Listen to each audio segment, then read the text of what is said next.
Hello students, welcome back to physics class. Students, आज हम यहाँ पे 11th क्लास का नेक्स्ट टॉपिक करेंगे।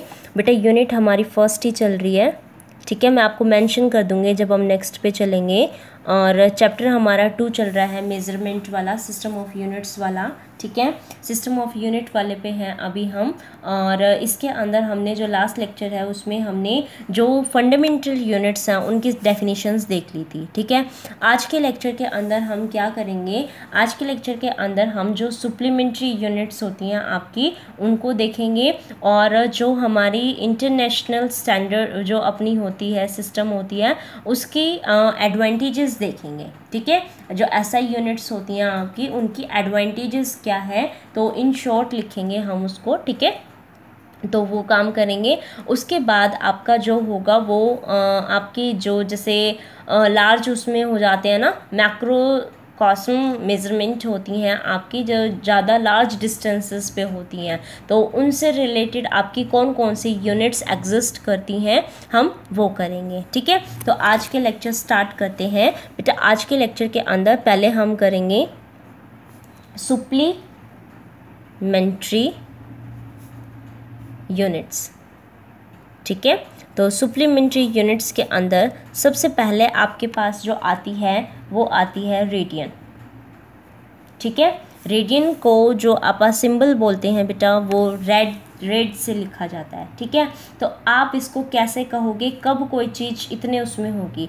एक्चुअली में जो ये रेडियन है ये एंगल के उस पर बताया जाता है बेटा, ठीक है। और आप सभी को पता है कि जैसे आप कोई भी बनाते हैं, ठीक है, आप सभी को पता है ये एंगल है, थीटा ये होता है, आर्क ये होती है, ठीक है, और एंगल ये होता है, और ये क्या है, इसकी रेडियस, यही होता है ना। तो इसका मतलब क्या हुआ कि वन रेडियन वो एंगल बनाया जा रहा है, ठीक है, किसी भी सर्कल के द्वारा सेंटर से, जिसमें उसकी जो आर्क है आपकी वो उसकी रेडियस के इक्वल हो जाएगी, रेडियस की लेंथ के इक्वल हो जाएगी, ठीक है। तो इसका मतलब क्या हुआ कि by an arc equal in length to the radius of this, ठीक है। यानी कि आप ये क्या, सॉरी, इसके अंदर ये होता है आपका, इसके अंदर ये है कि आर्क बाय रेडियस किसके इक्वल है, थीटा, और थीटा की यूनिट है आपकी क्या, रेडियन, ठीक है। सॉरी, तब मेरा समझाने का थोड़ा सा वो गलत हो गया था। आर्क जो कि आपकी पर्टिकुलर किसी लेंथ में होगी, और to the radius of the circle, ठीक है, ये क्या होगा, आपका एंगल होगा। तो आप वन रेडियन को डिफाइन करोगे कि it is the angle subtended at the center of circle by an arc equal in length to the radius of circle, ठीक है। तो अगर मैं ये मान लूँ कि ये जो आर्क मैंने ली हुई है, यानी ये आर्क जो ली हुई है ये कितनी है, मेरी ds है, और ये जो मैं रेडियस कह रही हूँ यहाँ से यहाँ तक, ये मेरी r है, और जो एंगल मैं बना रही हूँ ये थीटा ना हो के स्मॉल एंगल d थीटा बन रहा है, ठीक है।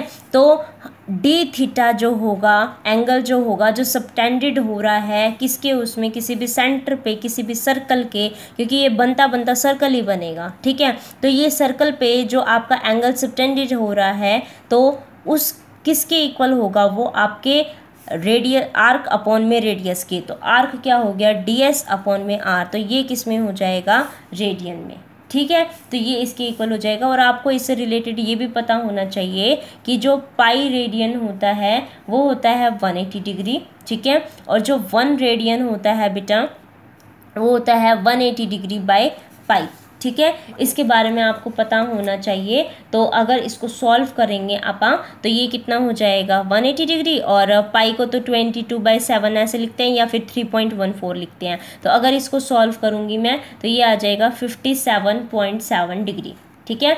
और आपको एक और चीज़ पता होनी चाहिए कि जो आपका 1 डिग्री होता है, 1 डिग्री जो है आपका 1 डिग्री ऑफ आर्क किसके इक्वल होता है 60 मिनट के इक्वल होता है, और 1 मिनट जो होती है वो आपके 60 सेकंड के इक्वल होती है। तो इन डंडों को ध्यान में रखो, एक डंडे का मतलब है मिनट, 2 डंडे का मतलब है सेकंड, ठीक है, और ये होती है आपकी डिग्री, ठीक है। तो यहाँ पे आपको क्या पता चल गया, आपकी रेडियन की डेफिनेशन पता चल गई है, ठीक है। नेक्स्ट चलते हैं, नेक्स्ट है आपकी स्ट्रेडियन, जिसको हम SR से डिनोट करते हैं। अब पता लगाना है स्ट्रेडियन क्या होता है, ठीक है। तो स्ट्रेडियन के लिए पहले मैं एक ये बना देती हूँ आपका,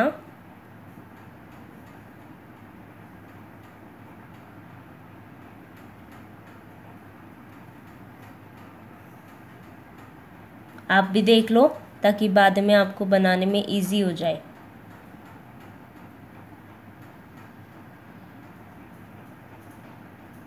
इस तरीके से बनाना है, ठीक है।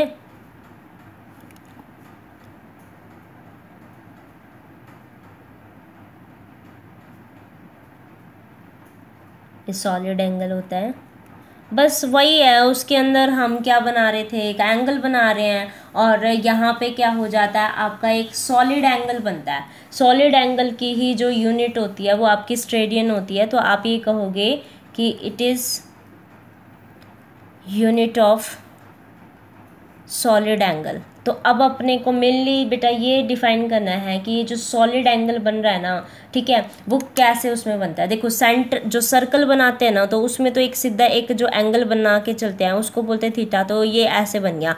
लेकिन जब 3D के उसमें देखते हैं, ठीक है, 3D में देखते हैं, तो यानी कि हमें किसके उसमें एक स्फीयर टाइप इस तरीके का लेके चलना पड़ेगा। तो अगर हम कोई भी स्फीयर लेके चल रहे हैं और उसके सेंटर से इसको बना रहे हैं, तो हमें तीनों डायरेक्शन X Y Z तीनों के उसमें उसको देखना पड़ेगा। तो जब ऐसे उसमें बनाते हैं जिसके अंदर वो किसके इक्वल हो जाएगा, उसके इसकी आर्क जो है, क्योंकि अब सरफेस एरिया हो गया और ये अपनी वही रेडियस ही है, ठीक है।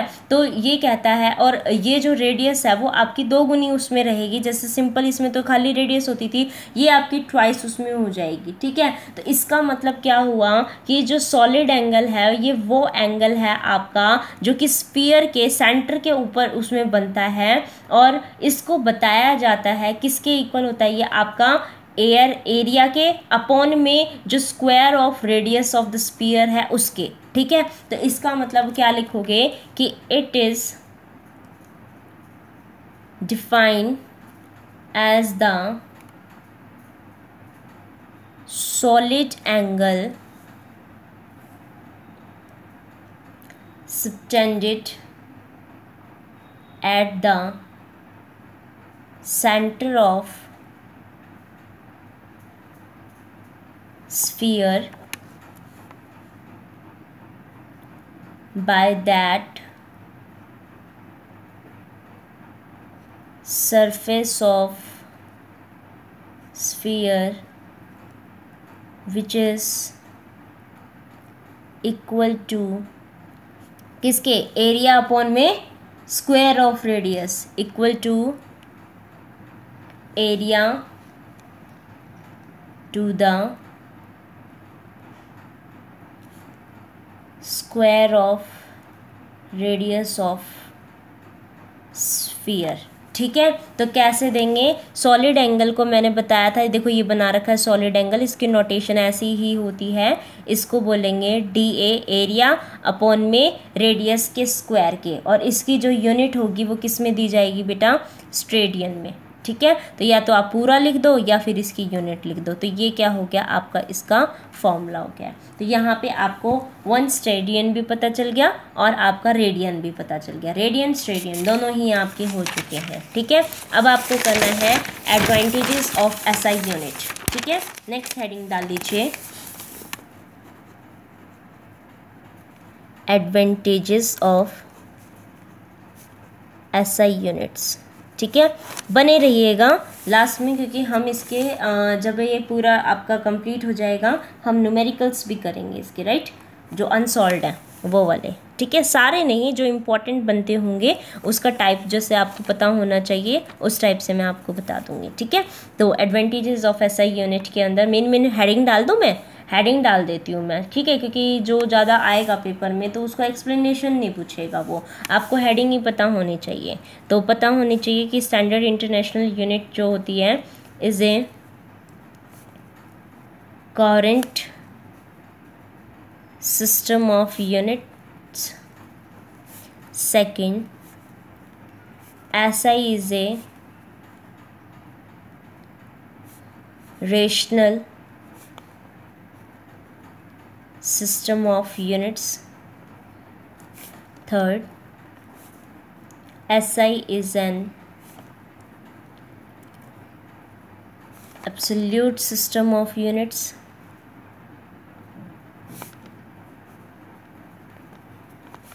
Next, SI is a matric system. ठीक है, बस इतनी आप कर लीजिएगा।